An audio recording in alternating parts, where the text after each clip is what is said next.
Shwmai, Jazz Langdon yma. Dwi'n 28 oed ac athrawes ysgol gynradd ydw i yn ysgol Tafan Spite yn Sir Benfro. Dwi wedi bod yn byw yn Arbeth yn Sir Benfro ers oeddwn i'n 7 oed.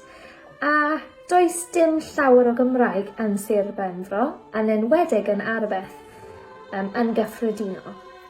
Felly, doedd dim llawer o Gymraeg gyda fi.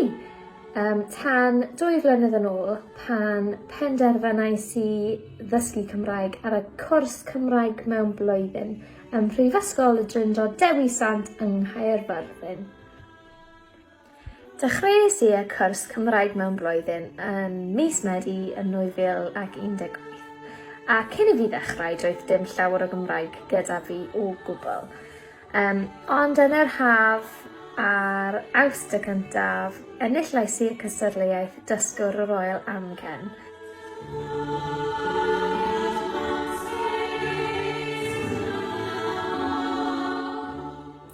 Dysgais i sut i siarad Cymraeg mewn blwyddyn, felly roedd hi'n blwyddyn anodd iawn. Ond mae tips bach gyda fi i helpu ddysgwyr.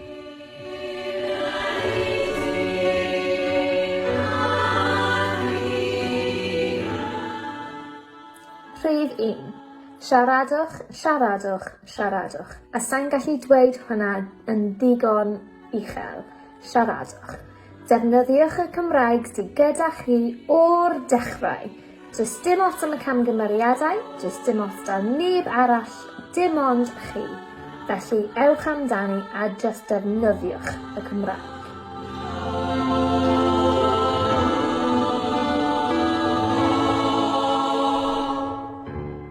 Rhif 2. Cadwch llyfr bach gyda chi trwy'r amser i ysgrifennu geiriau newydd.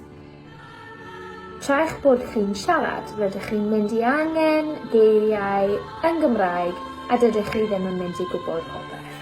Ond dwedwch y gair yn Saesneg. Does dim ots, does neb yn mynd i dweud unrhyw beth amdano fe. Ond gofyn, beth ydy'r gair am? Beth bynnag, ac ysgrifennu y gair mewn llyfr bach. Rydych chi'n gallu defnyddio'r gair yn y dyfodol yn Gymraeg.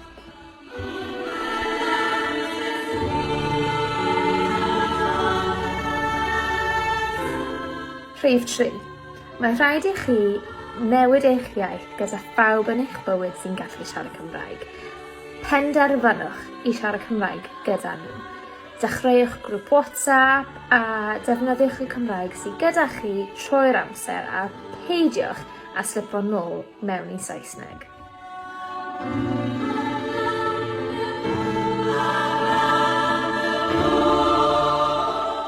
A rhif 4. Trochwch eich hunan. Dwi'n siarad fel dysgwr ac athrawes ar hyn o bryd, ond mae'n bwysig iawn.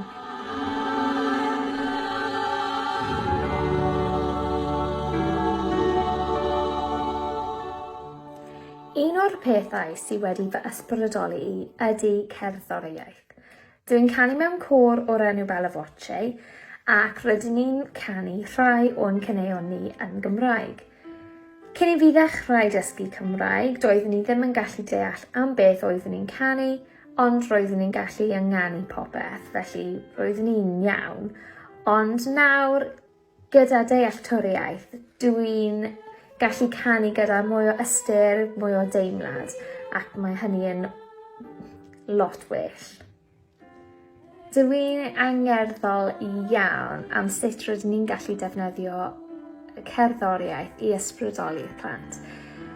Fel arfer, mae plant yn yr ysgol yn dweud, mae cerddoriaeth Cymraeg yn ddiflas, dydy e ddim yn cool, achos mae nhw'n jyst wedi profi cerddoriaeth traddodiadol mewn sesiynau dawnsio gwerin ar dydd Gŵyl Dewi Sant. Ond dwi'n dwlu ar dangos bands rock a pop a funk iddyn nhw. Just i ddweud, mae cerddoriaeth cool mas yn y byd, ond mae rhaid i chi chwilio amdano fe. Ar hyn o bryd, dwi'n dwlu ar Gwenwyn o Alpha a dwi'n dwlu canu gyda Elin Fflir gyda Harbwr Ddiogel.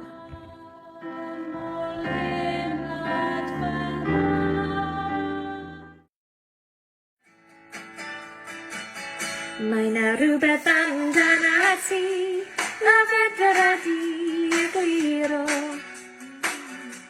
Rhywbeth amdana ti, sy'n neud fy nghalon i'n giro. Mae 'na rhywbeth amdana ti, a fedra di a'n cragddo. Rhywbeth amdana ti, na'i fedra i fydd anghofio. Felly, gyda fel y fotio yn canu Calon Lan yn y cefndir, mae rhaid i ni ganu gyda'n gilydd un o fy hoff caneuon, Calon Lan.